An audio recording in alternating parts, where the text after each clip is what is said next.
Good evening and welcome to our online orientation session for Academic Program Support Services. My name is Penny and I'll be your moderator for this evening. And tonight I'm joined by TEQSA, Melissa Brady and Steve McCullough. Thank you so much for joining me. And thank you to everyone online. To ask questions tonight, you can do so by clicking on the Q&A button found on your screen. Please type in your question and we will be able to see it. So please make sure you ask any questions tonight because now is your opportunity to do so. Thank you very much. Ina, if we could get you to start first by introducing yourself to the audience and a little bit about your role here at USQ. My name is Ina. I'm the team leader for the professional placements team in the Faculty of Health, Engineering and Sciences, and we look after all of your placement needs. Thank you. I'm Melissa Brady from Health, Engineering and Sciences Student Support. So if you have any questions to email in, a lot of them will come through me. Thanks, Melissa. Yeah, thanks, Penny. As mentioned, I'm Stephen McCullough. I work in I'm an Academic Program Support Officer within Business Education, Law and Arts. Been in the team for about 12 months, predominantly education. Thank you. So who are the Academic Program Support Officers? Yeah, great question. Probably the best way I can explain that, Penny, is we're basically what you would say the go-between for the students and the academics. So a lot of decisions can be made in-house within our department at an administration level, but things that require things like head of school or perhaps program coordinator approval or overseeing, we basically act between the go-between the student and the academic staff there. So we're definitely the best people to get those answers for you. Perfect. Thank you so much. We'll start off with the first question, which is around the term GPA. Is someone able to explain what a GPA is? Okay, a GPA is a grade point average. So when you have completed your courses, you will get a grade for it, which relates then to a number between 1.5 or 0 and 7. So the GPA, your grade point average, is obviously the average of all of your courses that you've taken. Fantastic. And is there a passing GPA for their programs? It is good to maintain a passing grade, GPA, and it's usually halfway. So for postgraduates, you do need to have 3.5 as a GPA to be able to graduate your program, or 3.0 for undergraduates. Fantastic. And so the students will be starting to plan out their enrolment throughout their whole semester or maybe even their program. How would you or how would the students plan out their enrolment pattern to make sure that they're meeting their program or course requirements? Yes, certainly, Penny. Within business education, law and arts, the best thing, well, and definitely for these guys as well, the best thing a student can do is get in contact with us nice and early. We've recently implemented some great processes around enrolment planning links, where we will basically empower our students and provide them with recommended enrolment patterns, instructions on how to enrol. So that way you can be in charge of constructing your own pattern. If you still need assistance from there, we can provide some input and some advice. And if you're still struggling, then we can basically put together a personalised enrolment pattern for you.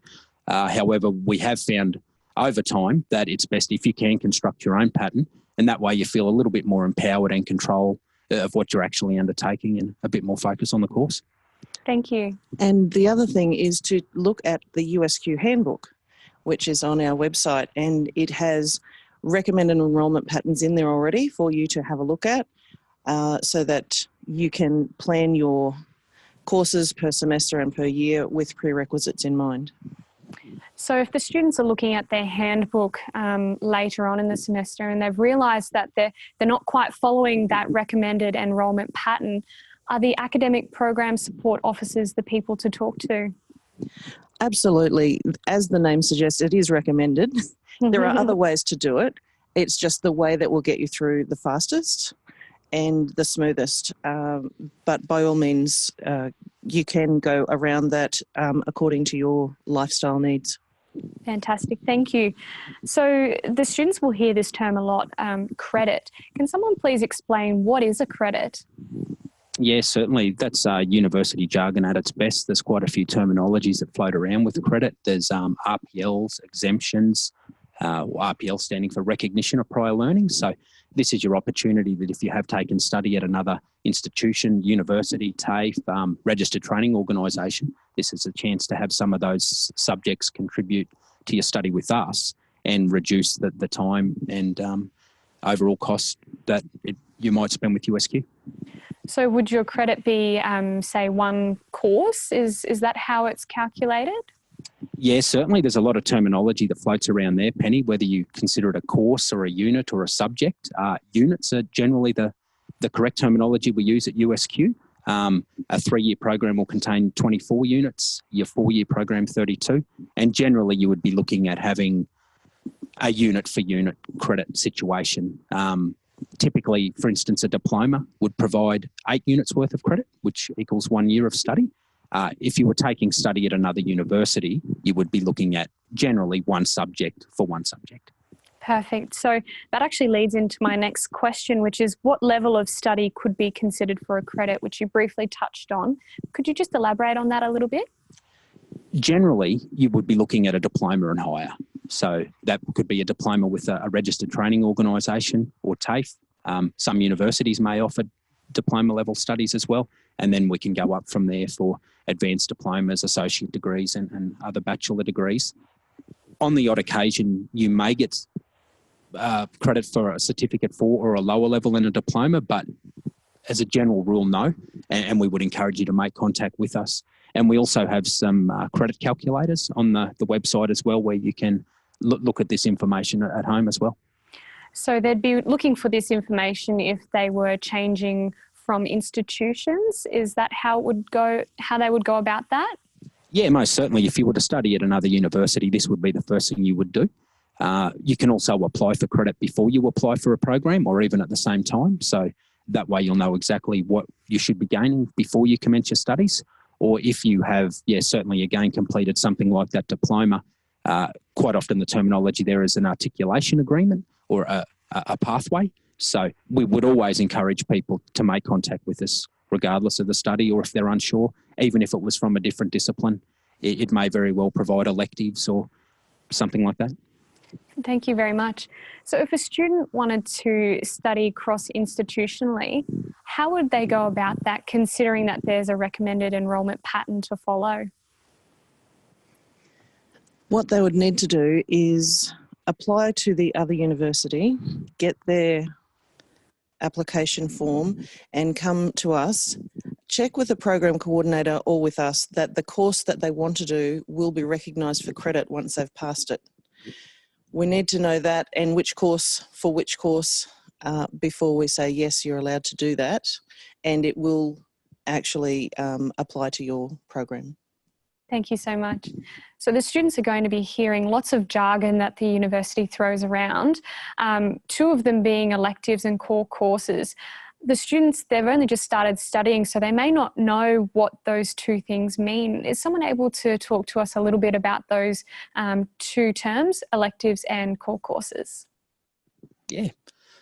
Again, if you get in contact with us nice and early around your enrolment pattern, we'll be able to clear that type of thing up for you. Basically, you would consider a core course a compulsory course. They generally happen within your first year, but they can be spread out throughout the program, perhaps to second year. Electives tend to be, I wouldn't say random subjects, but subjects that have a little more freedom, and you may be able to pick them from other disciplines and so forth. So not all programs have electives, so it certainly pays to understand your program structure, to understand how many you may have, where you can take them from and when they may be best studied. In a lot of the engineering programs, it's a little bit more prescribed. So out of 32 courses, we've got 28 that are core to that particular program and major. And for the 4 electives or approved courses, there's another word, we have a list that they're able to choose from. So it is very prescribed. There might be 15 courses to choose from for those 4 approved courses. Fantastic. Thank you so much. So if a student was looking to enrol in an elective, but they didn't really want to do anything, say, from HES, but they wanted to go across to Bella, those two acronyms being Health, Engineering and Sciences and Bella Education, Law and Arts, are they able to get enrol in electives cross faculties? In a lot of programs, probably most programs, yes. Not necessarily engineering without a program coordinator approval. In the nursing program, there are no electives. In some of the sciences programs, certainly they're allowed to do electives from all over the university as long as they meet prerequisites. Fantastic, thank you. Deborah has asked a question tonight, and Deborah has said, I would like to use my diploma for credit. However, I gained it over 10 years ago. Is that possible? More than likely not, unfortunately. Yeah, that's a really great point, and perhaps something I could have raised when I spoke to about credits, but generally a 10-year time frame would be the maximum. Fantastic. So Deborah would probably have to get in contact with an academic program support officer just to talk about the options that are available and how to proceed. Yeah, by all means, tell her to submit the documentation, but it would appear unlikely on that instance. Might have to start from the very start again. Thank you so much. Keep your questions coming through. These guys are very knowledgeable in the area, so please send them all through. Our next question is, what are the maximum number of courses that I can study per semester? That would be 4 academic courses or units, depending on how many units each course is. There is over the 3 semesters, semester 1, 2, and now semester 3, you can also study 4 courses. It is possibly in your last year of study, to try and overload that, if that would be your last year to graduate. Might be a little bit too busy for some people though, isn't it? Definitely needs to be a lifestyle choice. Yes, most definitely. And so how much time should the students be dedicating to each of their courses per week? Yeah, I think I can speak on behalf of both faculties. Generally 8 to 10 hours per unit per week. So that's a very common question we get from students quite early on. So we're all very enthusiastic early on and we want to complete the degree as quickly as we can. But the main thing we encourage people to factor in is external factors such as whether or not you're raising kids, how much you work, what other commitments you have, that type of thing. So when you quickly do the math over 2 or 3 subjects at 8 or 10 hours a week, you can see how that would quickly add up. Most definitely. And are you able to tell the students a little bit more information about full-time study and part-time study? There is less of a need now to nominate yourself as a full-time person or a part-time person. We're quite flexible in that area. You can do anything from 1 to 4 courses per semester. That can be on campus or it can be external. There's more people taking the opportunity to be full-time whilst being external and having a full-time job. It depends on your commitment and how you work it around your life. Fantastic, thank you so much. And do the students need to complete their program in a specific time frame? Yes. Again, with business education, law and arts, a typical bachelor degree that would run for 4 years would have a 9-year time frame. As Melissa touched on, you can increase and decrease your workload so you can have breaks throughout that time. There are certainly occasions where extensions can be requested, perhaps up to 12 months. But yeah, generally 9 years for an undergraduate program, and in your postgraduate qualifications, it can be anywhere from about 4 to 6 years as a general rule. And that's the same for both HES and Bella as well? Mostly, and I'm just thinking we've got some grad certs, so they're like a year or a year and a half maximum. Graduate certificates for courses. We do have accreditation requirements for some of our programs, which requires our students to have currency of knowledge. So if anything drags out, then obviously they're not up to date with what's needed in their area, and that's why we have those time limits. Which I guess is where the answer for Deborah came in, the 10 years probably isn't current information that she now has, so she would have to begin those credits again to gain that knowledge. Thank you so much. And how often should the students be checking their student email address? As often as possible. Once a week would certainly be recommended. And as students go through the enrolment process and so forth, which I'm sure everyone here tonight has, you can link your USQ email address with a personal email address to make that nice and convenient. Fantastic.